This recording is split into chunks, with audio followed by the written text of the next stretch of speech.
I'll give you a little bit of background about myself and what I do. I'm a Maya specialist, obviously at Autodesk, and I've been working with Maya for a long, long time, too many years to count. I actually started working with it before it was an official product, when it was kind of in the late stages of beta. So I have a long history with it, and traditionally Maya's thought of as kind of a visual effects, character animation tool, also used in a lot, not only in film but in game development. But historically, we haven't really had a big footprint in the broader kind of motion graphics realm. And motion graphics means a lot of things to a lot of people. But in general, for motion graphics, that's not really where we've focused. But in the last couple of years, we've done a lot to try to change that. So we spent a lot of time investing in very specific tools that were missing in Maya that would kind of facilitate traditional kind of motion graphic workflows. So that's what we're going to cover today, and we're going to cover a pretty broad spectrum of different tools. We're not going to focus too much on any one area. Quick plug before we get started. If you're interested in the kind of stuff that I'm showing today and you want to see more of it, I have a couple of different portals, online portals, that you can go to, all of which are branded with this Maya kind of naming. One of them is a Facebook page. Another one is a YouTube channel, and then the third is on our Autodesk portal called The Area. And the Area is basically a place where community can go to share things, forums, question and answer, tips and tricks, blogs, and things of that nature. So you can go to any of these, really. If you want to see more daily updates, the Facebook page is a good place to find information about new features and updates, also events, things like this webinar posted there. If you want to see if we're coming to your town, that kind of thing. If you want to see more in-detailed, or rather in-depth tutorials and how-tos, then the YouTube page is a good place to go for that. So with that said, let's get on to the topic of the day, and that is motion graphics, or Maya for motion graphics. So we're going to talk about a range of topics, like I said, and we're actually going to cover kind of an entire workflow from beginning to end. And we're going to start with Illustrator vector graphics support. So we have, over the last year, added support directly for scalable vector graphics out of Illustrator, and we have a nice iterative workflow that allows you to go back and forth between Maya and Illustrator. We also, of course, have Photoshop integration, so we support the PSD file format, and you can access different layers from within that file format if you want to, or you can just see a comped view. I'll show how that works. We've also got the integrated type tool, which is pretty new. It came out maybe about a year ago, and it replaces the old legacy type tool, which just frankly and honestly was not very good in Maya. This is a very fast, easy-to-use tool, very non-destructive, so you can make changes really easily and have things like deformation and animation just kind of update with those changes. And then one of the more interesting things that we've added, and you may have heard about, probably have heard a lot about likely, is Mesh. And Mesh is a procedural instancing tool that also has a bunch of cool procedural animation effects built into it. So it allows you to create lots of kind of inherent motion in an object that otherwise you would traditionally have to keyframe from scratch. This gives you a nice automative and also non-destructive way of creating that animation in an artist-friendly way. We'll also talk a little bit about rendering. We're going to talk about the integration of Arnold, which is a pretty new renderer in terms of Autodesk anyway. We acquired it about a year or so ago, and we have since integrated it into Maya as the default render. And we'll talk about Zinc Cloud rendering and our partnership with Google to essentially facilitate batch rendering on the cloud, so essentially a virtual render farm that anybody has access to. Talk a little bit about Shotgun in the context of RV. RV is a media player that's part of the broader Shotgun portfolio. I'm not going to get too much into Shotgun itself. Shotgun is a collaborative production management tool, but as part of that you have access to something called RV, which is really popular in and of itself, and it's basically I like to call it a QuickTime on steroids. It's a really high-end, performant, and also very versatile media player. And then we're going to finish up in After Effects, where we're going to talk about how you get not only images and animation out of Maya as rendered sequences into After Effects for compositing and color correction and that kind of thing, but also we'll talk about how you can get other types of data out of Maya, like camera animation, as well as tracking information for 3D objects, so that you can basically splice 2D graphics into an After Effects sequence and have it essentially behave in 3D or act as though it's 3D. So it's a lot to cover, and we've got probably about 15 minutes to cover it. We will have, as Renee said, time for Q&A at the end, so feel free to type in your questions along the way. Renee will be tracking the questions. If it's stuff that she can answer, she of course will, but she'll also kind of keep tabs on what we need to talk about at the end, so we'll stick around for as long as necessary to answer any remaining questions you might have. So with that said, let's get on with it and move on to the demo. So get out of beloved PowerPoint here, and we'll talk a little bit about, and actually for bandwidth purposes, I'm actually going to hide or turn off my camera for now because I don't want it to hog any bandwidth, and I also don't think you need to see my ugly mug the whole time, so we'll hide that. I built this project specifically for this webinar so that we have kind of a goal and a starting point that would lead to a goal, basically. And so this is kind of the end result. We're going to build this on the fly in less than an hour, basically.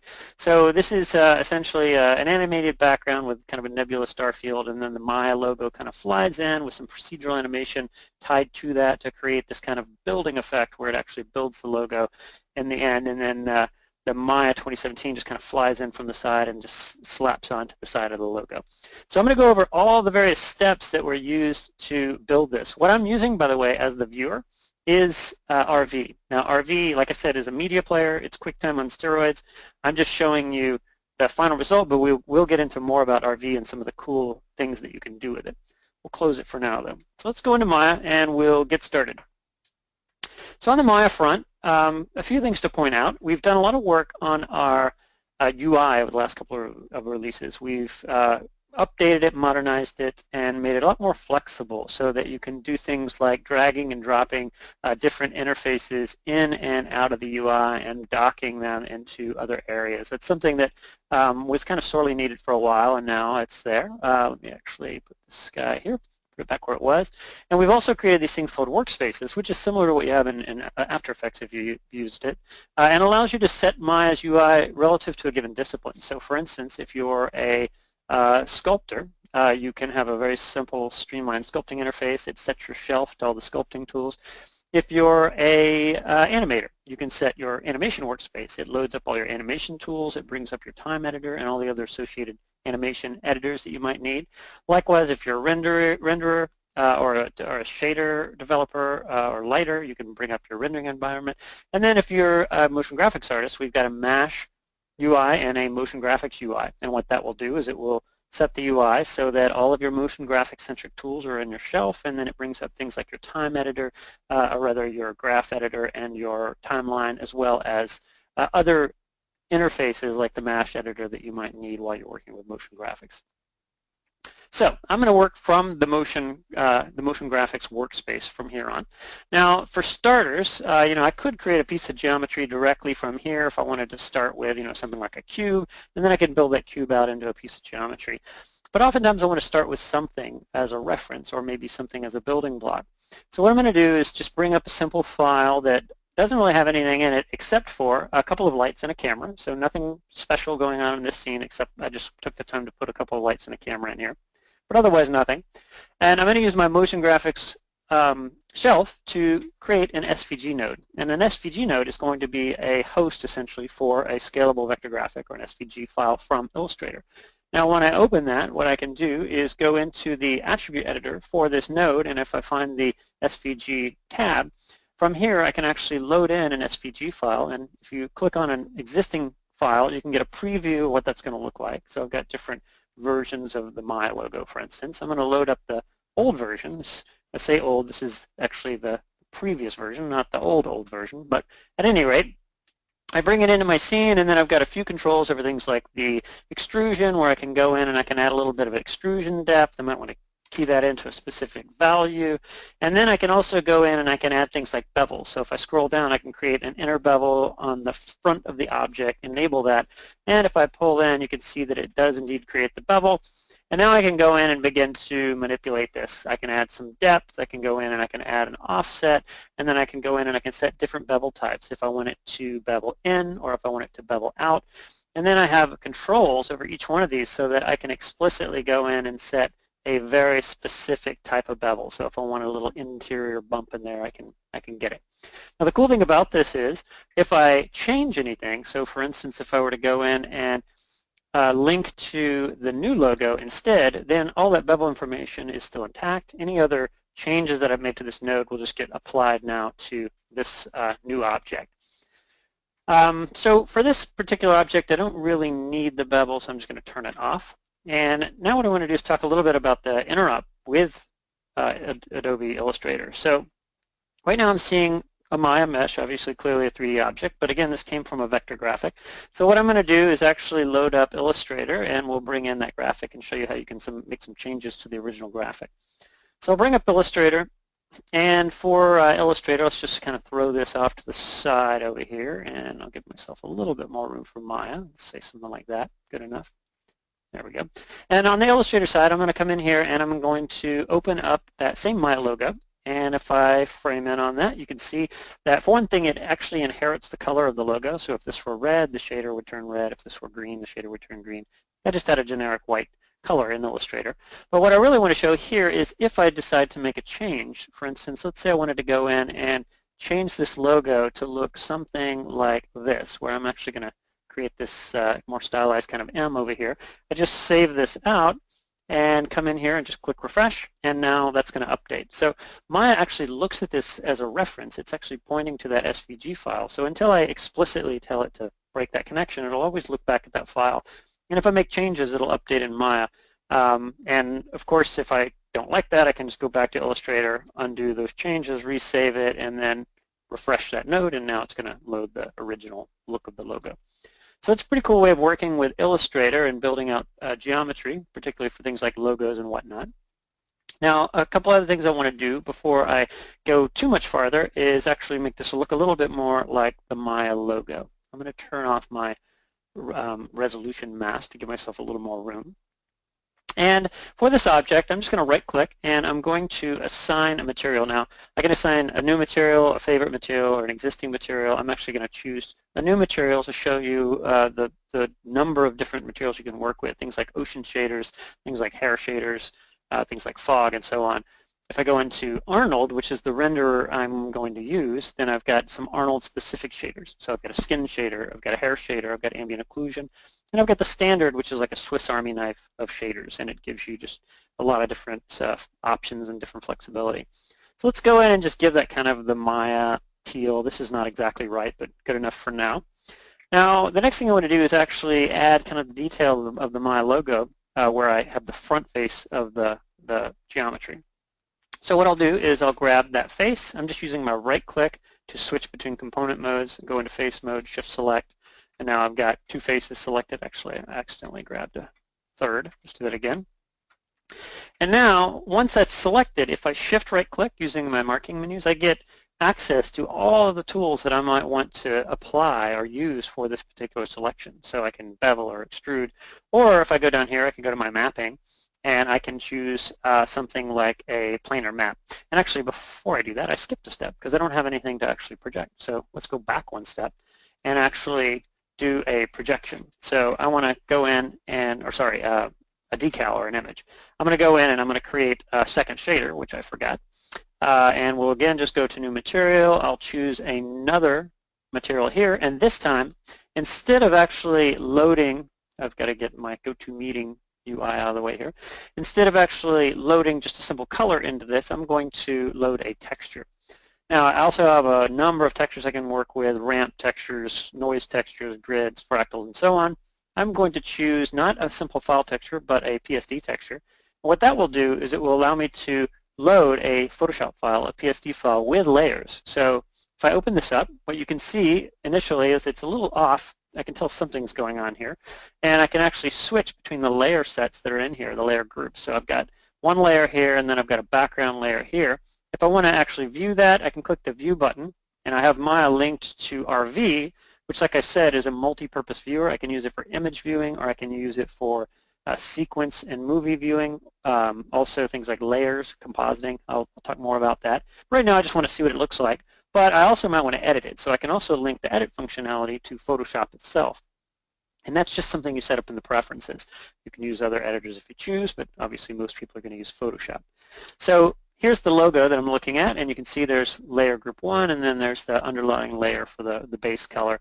And those get comped together, obviously. Nothing fancy here, just pretty straightforward. But I can access those same layers in Maya, which is pretty cool. And I can just attach those independently, or I could just choose to composite them together. And this is what I was getting at before when I skipped ahead a little bit. I'm going to take these faces now, and I want to kind of reorganize or rearrange, rather, where that texture is. So I'm just going to use my marking menu, shift right click, and go to my planar mapping. I'm going to choose the front or the Z axis, and there is my actual decal. So now I can go in and I can begin to manipulate the shape and also the scale, rather, and I can also go in and kind of position this. Whoops, I kind of overshot it there. Go ahead and position this as I need to, something along these lines. And you can access another type of manipulator if you want more of a Maya type manipulator, which you may or may not want to use.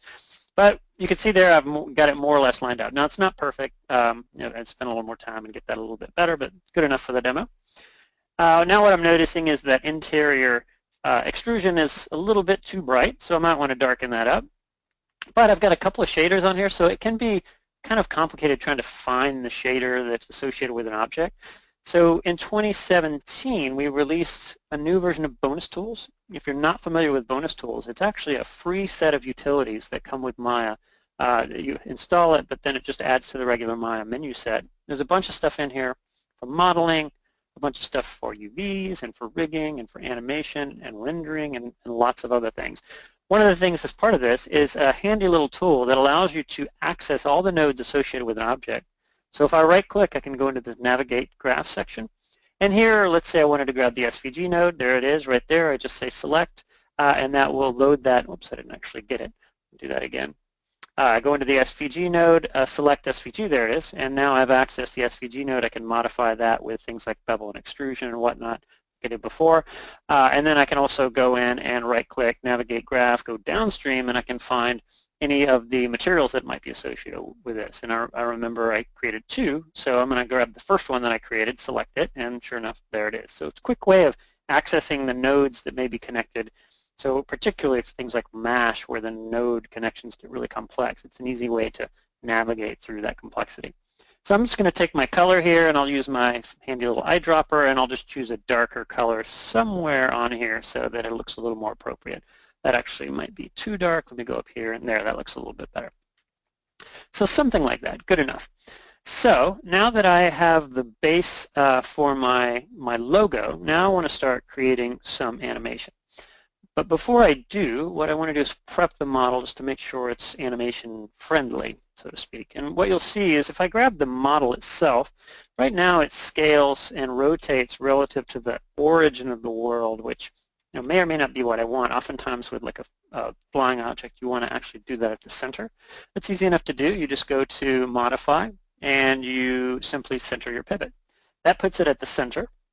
Now I can actually take the object based on its center, and I can just snap that down to the world. And if you want to go into wireframe just to make sure that that is indeed the world space origin, you can do that and check. And it is. Now the other thing I might want to do is set this up relative to my camera. Now remember, I said I had a camera in the scene, and I actually previously had set a keyframe on it just so that I could store my kind of key position for that camera. So this is kind of the final frame of where I want to be when I'm animating.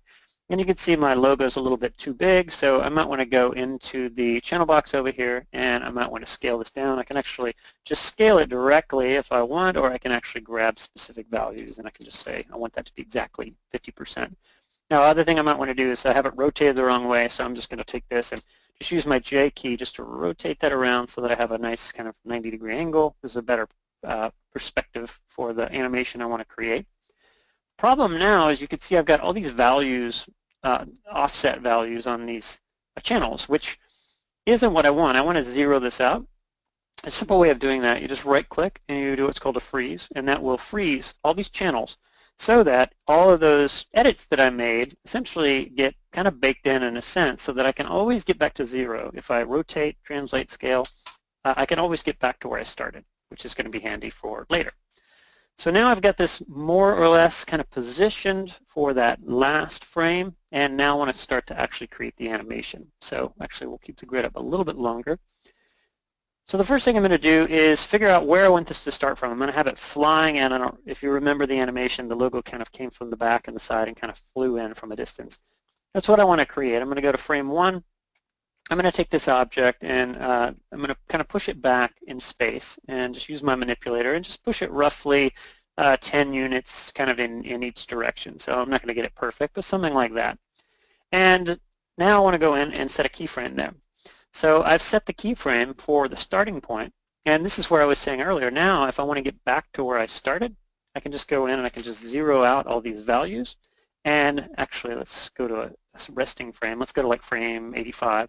And now I'll go in and zero out all these values and set a key. And now I've keyed it to go back to where it originated. So now I've got a very simple motion of this kind of letter kind of moving forward. And now that's too simple. I want to actually exaggerate that quite a bit. And I can do it in a number of ways. I could actually take this and I can push it back even farther. But it gets a little bit hard to do because of the manipulator. What I can do instead is I can fake this with a bit of scale. So I can actually go back to frame 1, and instead of moving the entire way, I can actually go in and use scale to kind of simulate the movement and then kind of amplify that with the move itself. So now I'll just reset the keyframe, I'll play this back, and now I've got the logo kind of coming in from the center, kind of almost like it's pushing forward through space. I'm going to turn my grid off now. Now let's extend this a little bit. Let's add some rotation. Now again, I can manually go in and start to rotate this. I'm actually going to go in and just key in some values. I'll take the rotate X. I'm going to do something like a -260 or 270. And I'll take the rotate Z, and I'm going to do a 360. And that, generally, when you rotate two axes like this, you get a nice kind of spinning, spiraling effect. So now I'm going to set a key there. Play this back, and now I get this nice kind of, again, rotation as though it's like spinning through space.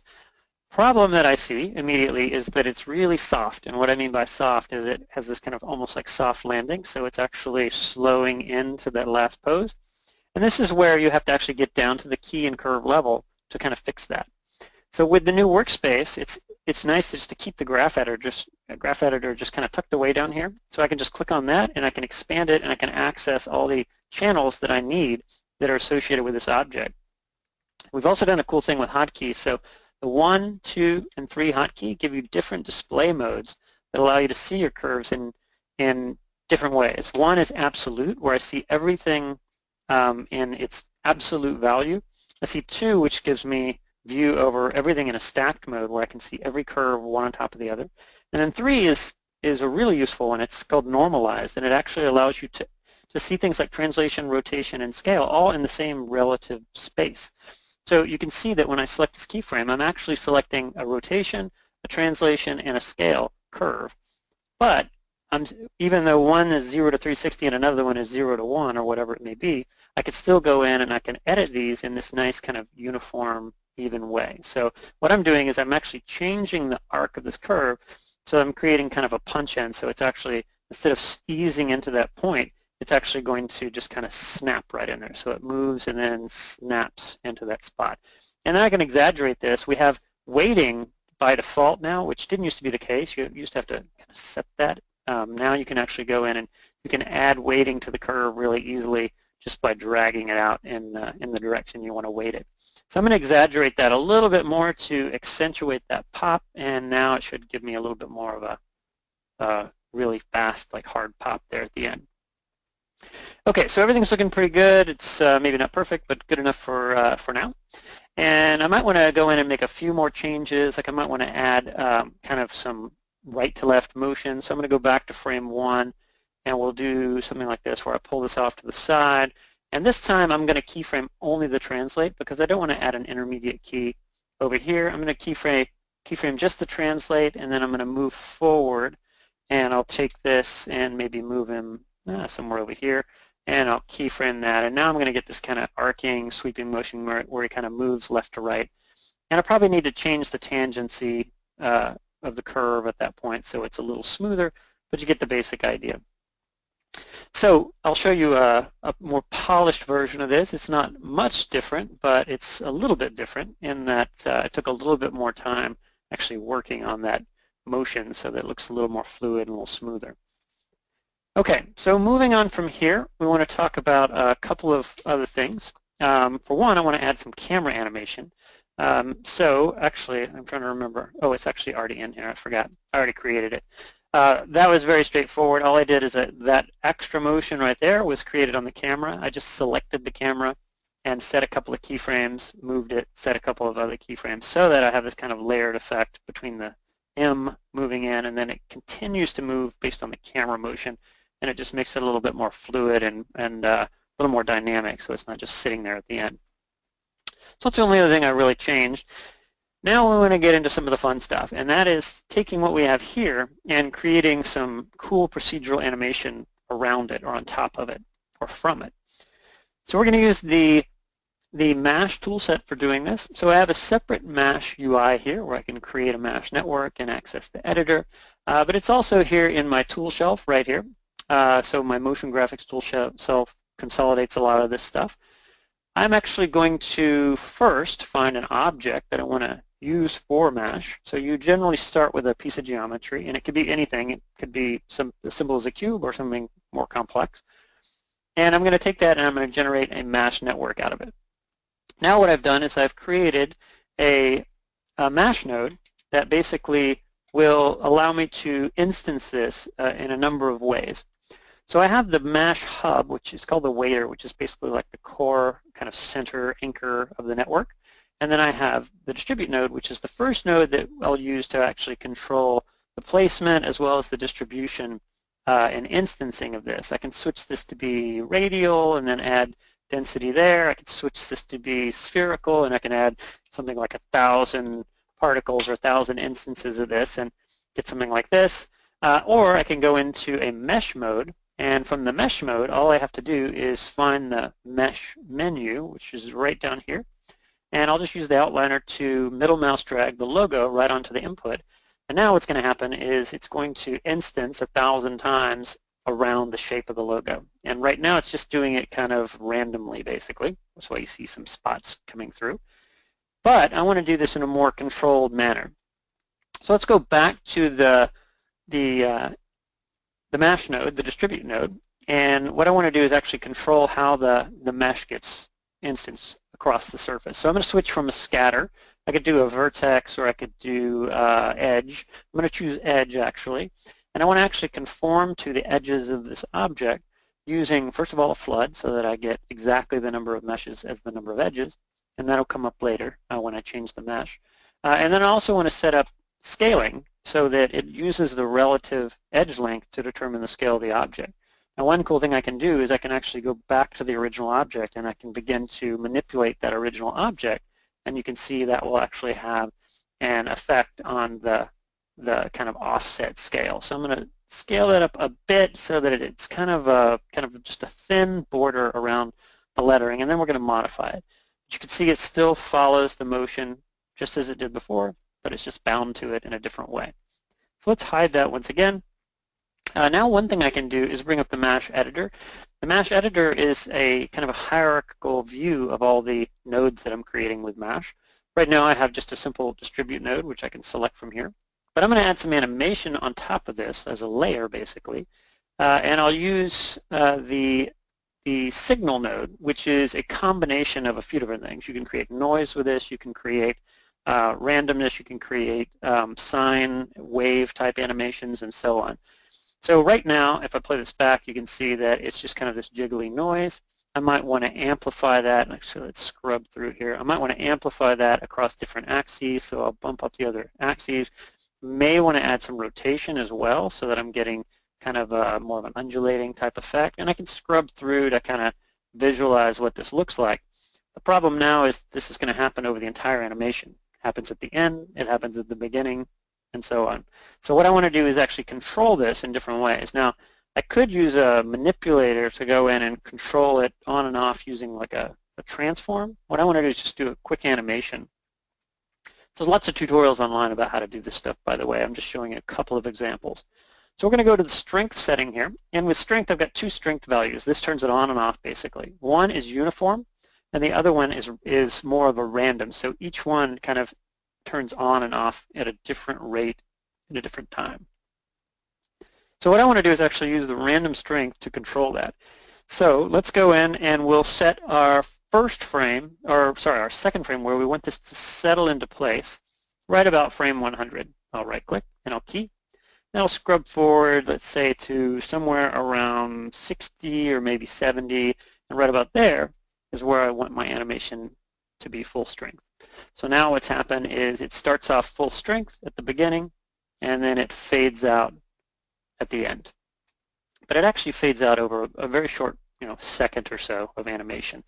Now I might want to do the same thing. You can see it's a little bit too exaggerated there, so I'm actually going to use the regular strength on the opposite end of this. And I'm going to say right about maybe frame 60, I want this to be full strength with the standard uniform strength. And then right in here, wherever, I'm going to dial that out, and I'm going to turn the strength off. So now the strength of that node is going to build up from the beginning. It's going to max out right there, and then it's going to taper and fade away right around frame 100. So that's pretty cool, but I might want to also change the rate of the animation. So you can always go to a mesh node that's been animated, simply select it, and then you can go to the graph editor. And the same thing that I did earlier with the general motion of the M, I can do here. I can take the node and I can accelerate it and decelerate it just using the simple handle manipulators. And I'm just grabbing a tangent and just kind of pushing and pulling, adding a little weight maybe. And that's creating a fast out, slow in, slow out, fast in, so that I get the motion that I'm trying to get. So actually let's minimize the graph editor and we'll play this back one more time. And I should get something pretty cool. So a couple other things to point out. I may want to add something to the geometry later. You'll notice that these instances are only on the perimeter, but I've got these lines here that's creating kind of a simulated fold.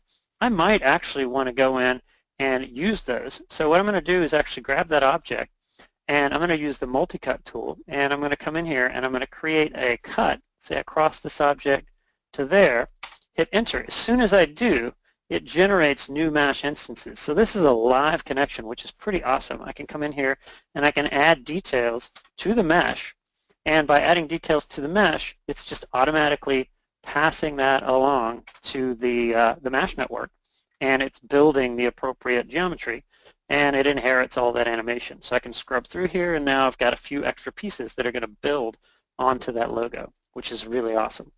So it's pretty flexible and easy to iterate on, and not very destructive in that sense. So a couple other things I might want to do. I might want to add some additional secondary motion, other types of motion I can add. I can take the signal node and I can add a spring to that signal node, and what that's going to do is wherever it settles into place, it's going to add a little bit of a secondary bump. It's a little hard to see there, but you can see as I scrub through, it settles into place right there, and then it springs back and then kind of bounces back one more time. It just gives you another layer of kind of interesting animation. And then another thing I can do is I can add something called a trail, which is exactly that. It's a trail that will follow a piece of geometry that's in a mesh network. So I can get these kind of trailing, almost like motion effects that follow that object.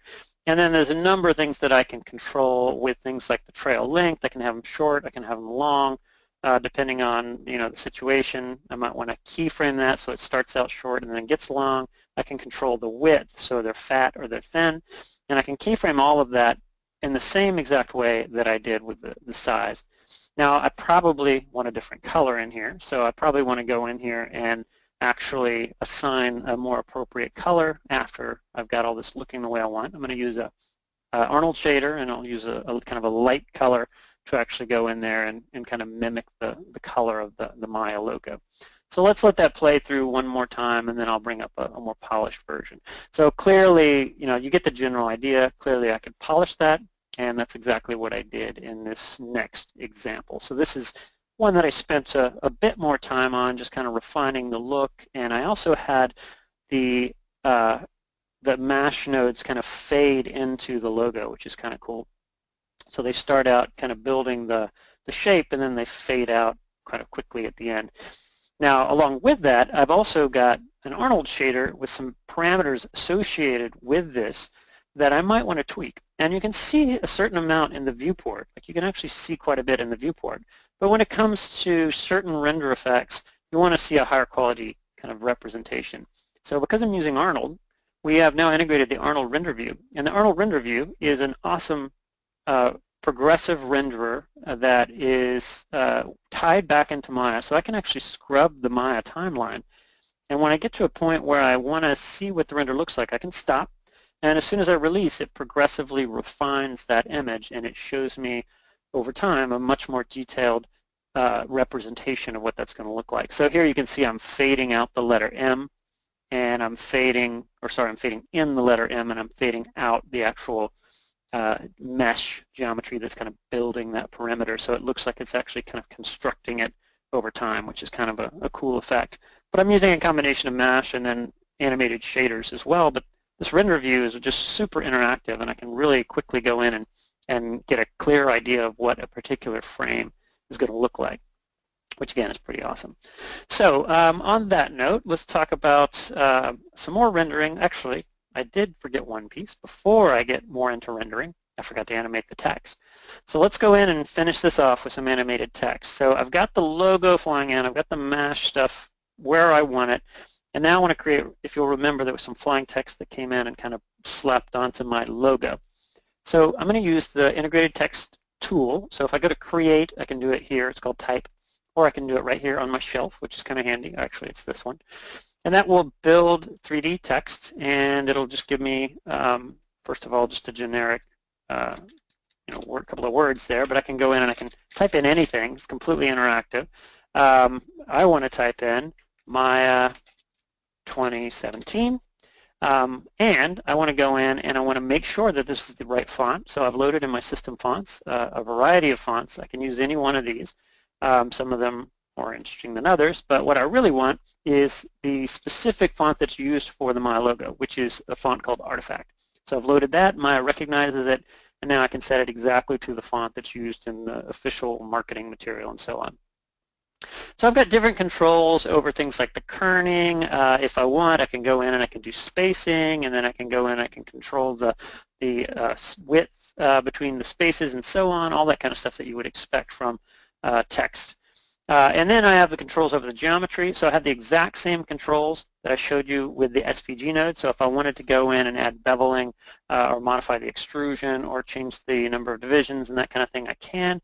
I'm actually going to tweak the extrusion so it's not quite so deep.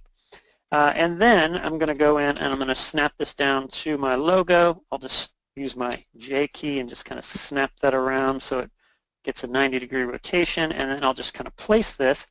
And I'm not going to be too crazy anal about this, but I just want this position roughly in the right spot. And actually, I kind of overdid it with the extrude distance. Let's push that out a little bit more. And we'll say that looks pretty good.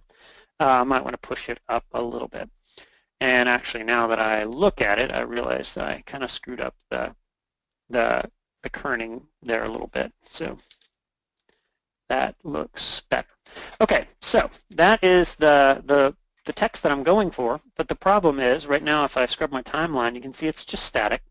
Now I could animate this. This is just a node in Maya. I can animate it. I can actually go in and I can grab an individual letter and I can pick that up, move it around, rotate it, scale it, do whatever I need to do. I can animate that if I want to animate things manually, and I might want to do that. But what I really want to do here is use the built-in animation.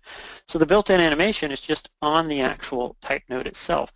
Now the cool thing about this is it can apply to any text that's loaded into this node. So I'm going to go in and do some quick animation.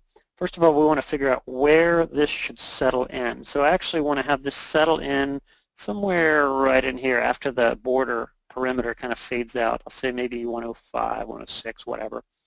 And I want to go in and keyframe that. Actually, you can see that any of these values allow me to actually go in and do things like scale and rotation, but on the node itself rather than the transform. So let's actually go in and just keyframe this kind of settling point. Now I'm going to go back and I'm going to find a couple of different things that I want to change. So let's set this to maybe frame 89.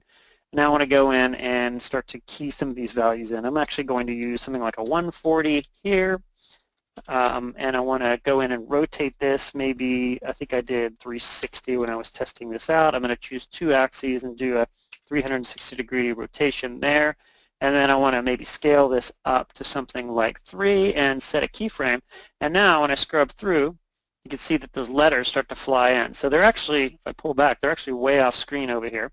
But because of where my camera is set, they don't show until they get right into frame there, and then they kind of settle into place and then trail off. Now the cool thing about this is that all this animation is tied to the node, so I can do things like reversing the order. So I can have the 7 go first and then the M follow in last, or I can do things like a randomized order where each one settles at a different point, which is kind of cool. And I can also do things like adjusting the pivot and whatnot, but let's just say for now that's the look that I'm going for. So I'll just play this all back and deselect it, and we'll see what that looks like. So I might want a little bit more of a pop there, but it's good enough for now. So actually I've got a finished version here that I actually, like I said, spent a little bit more time on. I changed the timing of the animation, and I changed some of the tangents of the curves, and I added a little bit of a pop there so it slaps into place instead of slowly, quickly. And now I want to talk a little bit more about rendering. So I mentioned the Arnold render view. So the Arnold render view will actually allow me to, interactively scrub through my animation to see what any given frame looks like. But at some point I'm going to want to render this all out.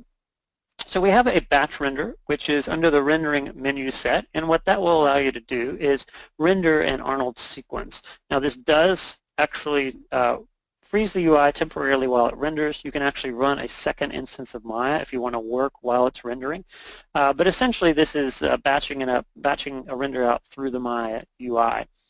But of course it takes your local resources. Now you may want to actually render something really complex, or you may want to render a lot of frames, but you don't have either the computers to manage a farm, or maybe you just don't have the time, even if you do have the computers. So what you can do now is use Google's Ink. So we've partnered with Google to support cloud rendering via Arnold or RenderMan or V-Ray. And the way it works basically is that you run a simple little utility locally, and this becomes your client. This runs and this kind of communicates with the Google server in the background, or the Google services, I should say. Then you also get a shelf, a Zinc shelf that you load into Maya, and then you click that and it will bring up the Zinc render parameters, which are pretty straightforward, and there they are. So basically what you do is you define the number of machines, so you can say I want to render on 10 machines, and I want to render on the most basic hardware, which is 8 cores and 16 gigs of RAM.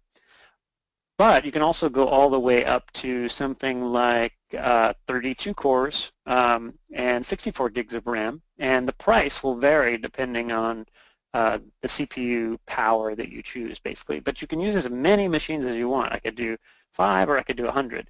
And then there's a cost calculator where it'll link you to the website, and it'll basically help you calculate how much it's going to cost to render a certain sequence. It's very cost efficient. You don't have to manage a render farm. You don't have to have an IT guy that deals with all the complexities of a render farm. You don't have to buy the licenses for a render farm, yet you have access on demand to what is the equivalent of a render farm. You set your frame ranges. You can use multiple layers here. And then you ultimately just link it to your Google account. You say launch job, and what that will do is it will open up a web browser, or actually you have to open up the web browser, but once you open the web browser, you can see all the jobs that have been uploaded. So you can see earlier today I uploaded a sequence from this render. It tells me the file that was uploaded, it tells me which camera, how many frames I'm going to be rendering, and then it shows you down here which machines are working on which frames. So this machine is working on frames 1 to 10, this machine is working on frames 11 to 20, and it works like Dropbox, where once you link it to your account, once these frames are rendered, it automatically downloads and syncs your project with what has been rendered on the Google server. So that whole process of uploading files and downloading files is completely transparent and completely seamless, and you don't ever actually really have to think about it. It just updates in the background on the fly. So it's pretty cool. Actually, I've used it quite a bit. I've been having fun with having access to all these machines. So I want to finish off with a couple of things. One more thing about rendering. While you're rendering, by default, what you're going to be doing, if I were just to go in here and say render sequence, what I'm going to be doing is I'm going to be rendering out an animation of everything in my scene. So if I were to take a look at the images folder for this particular project, which is where everything goes, it'll create a folder that contains essentially all the 3D elements of that given scene. And if I kind of thumb through these images, you can see it's the logo itself with the transparency effect, and then it's the text that's been animated on. All that gets rendered together. Oftentimes you of course want to break this up into layers that can be composited and then also tweaked in the compositor. The way you do that is you essentially create what are called render layers, or layers within what's called render setup, I should say, which is a new system. We had an old render layer system that is still available, although I doubt you'll need to use it because the new one is much superior and much improved. And the way it works basically is it's all token based.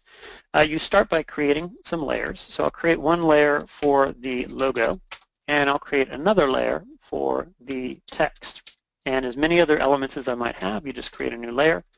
And for that layer, you create what's called a collection. And the collection is basically just a collection of nodes that are part of the layer. It's really as simple as it is. So you take a collection, and then you basically grab an object and you just say add to that collection. And now when I isolate that layer, you can see it isolates only the objects that are associated with that layer. Now another way that we can work is through tokens and naming. So what you can see here is as the text flies in, actually let me turn that on. I need to give myself a little more space here just because of the resolution of the webcast. But there you can see the text coming in. That's not part of that layer, but I want it to be part of this layer. So what I can do is I can just say anything with the word, not text, but type star, I want to be included in this collection. So now when I isolate this particular layer, you can see that it will include anything that has the word type in it. So what that means is that if I were to go in and create some new type, and let's just do something really quick here. I'll bring up my motion graphics shelf and I'll just create some new type, and it doesn't really matter what's in it, but you'll notice that the new type I created has the word type in it, which means that if I isolate this layer, it automatically gets added to that layer because of its naming convention. So it's a very nice, simple way of managing the objects in your scene. If you keep track of naming and whatnot and are fairly well organized, this is a very nice approach. It also works very well with things like file referencing. It doesn't break very easily, whereas the old render layer system was a little bit more clunky, for lack of a better word, under the hood.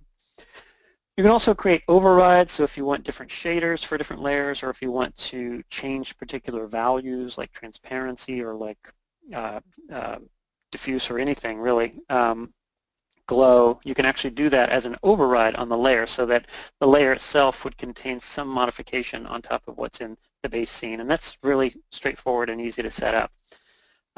But ultimately, what you're going to be doing is rendering this out. So now when I go into render sequence, because I have those layers set up, as long as I tell it to render those layers, instead of just rendering out a frame or a series of frames that contains all of the things in my scene like we saw before, it's going to render out some companion folders, and it will tag them with an RS. RS stands for render setup. So I have render setup logo, and that of course contains the logo animation. So if I take a look at that, it's the logo animation without any text. And if I instead load the RS text, that's going to be the opposite. It's going to give me the text animation without the actual logo. So all of this can be visualized, by the way, in our RV, which is the media player that I showed you before. So what I can actually do here is I can go into RV, which is a program, again, that's free essentially if you subscribe to Shotgun. Shotgun is a collaborative production management tool that allows you to essentially manage communication and things like review and approval while you're doing production, but also track assets and so on. But this is part of it basically. What it does is it allows you to view a lot of different assets, lots of different types of assets, just by simply dragging and dropping those into a session. And what it will give you is essentially a list of all the things that you've put in here. So I've got my composited kind of beauty pass here. I've got my logo animation here, and I've got my text animation here. And then I can combine that with something like a movie file. So these are actually image sequences. I'm actually going to take this background animation, drop that in, add it as a source, and I'll scale this up a little bit. And now what you'll see is I also have this background animation. So I can see these all in sequence. I can see them all in what's called stack view, or sorry, layout view. And now you can see I can see them in these quadrants. So I have the 4 different sequences that I need to composite. I can also see it in a stacked view, which is the equivalent of a composite. So now I have, and I'm going to remove this one, now I have my 3 layers that are actually all comped together in a media player, essentially. So it's not an After Effects. It doesn't have the full functionality. So there you can see the letters are behind. I can actually reorder that. There they go. Now the letters are in front. It's not After Effects, but if you want a quick view your sequences and you want to be able to see them without loading them into a compositor, it's a really nice way of visualizing that stuff. Other cool things you can do is going into, for instance, gamma correct. You can do gamma correction, other types of color correction on the fly, which is pretty cool. You can also do things like sweeps. I have tools here, one of which is a wipe, rather, which would allow me to actually wipe the effect of the layer on and off, so I can see what does that look like with the layer, what does it look like without, and I can actually kind of just fade that in and out, which is a nice way of working. And I can do the same thing with any layer. So now I'm just basically peeling away the layers of the image, and it's super fast as well. So it's a nice way of kind of a pre-check before you get into your compositor. Now, of course, ultimately we're going to get into the compositor. That's the next step in the process. So I'm actually going to go into After Effects, and we're going to take everything that we did, comp it together, and then make a couple of changes, and then talk a little bit about how we can get back to Maya to make some of those changes. So in After Effects, I'm going to load the same simple composite. So I've got my background, which I created in Premiere. So what you can see here is that I have the text that I may or may not want to use. This text was actually created in Maya, but I might actually want to use After Effects text tool to actually create the text effect.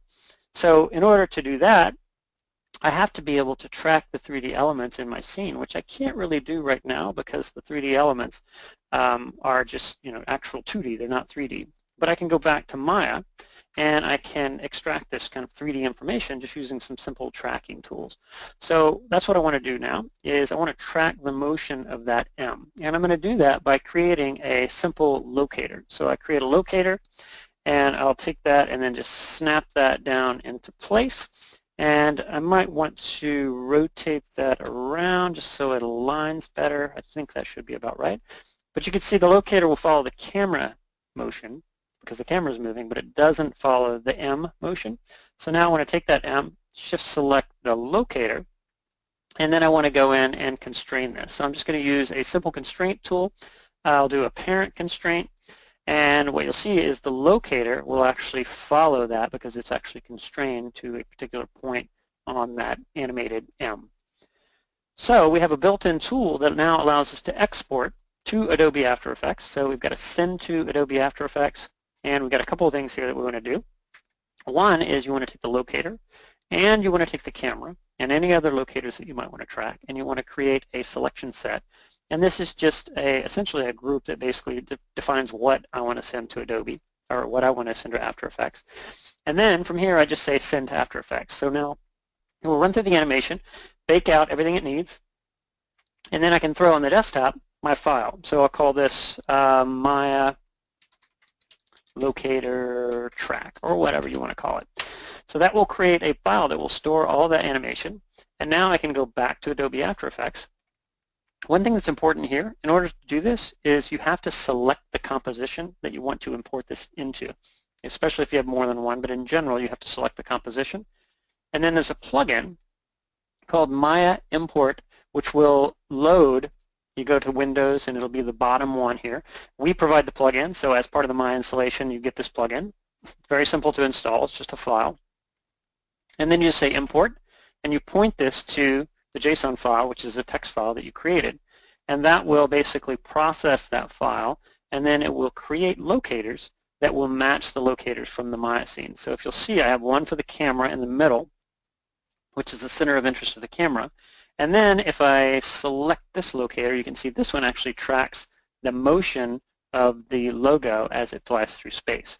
Now what I can do is, instead of using this Maya text animation from Maya, the 3D animation, I can actually build this in Adobe After Effects if I so choose.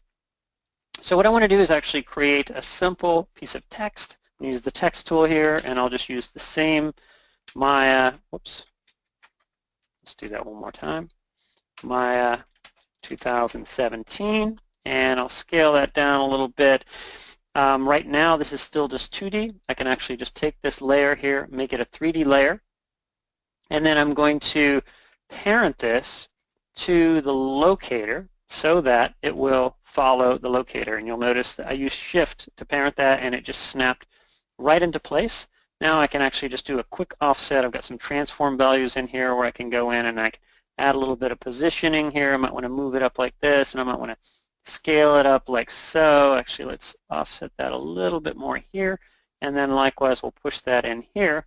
And now this is actually linked to that locator, so that if I were to go in and play back the animation, you can see that as the logo goes, so does the Maya text, the Maya 2017 text.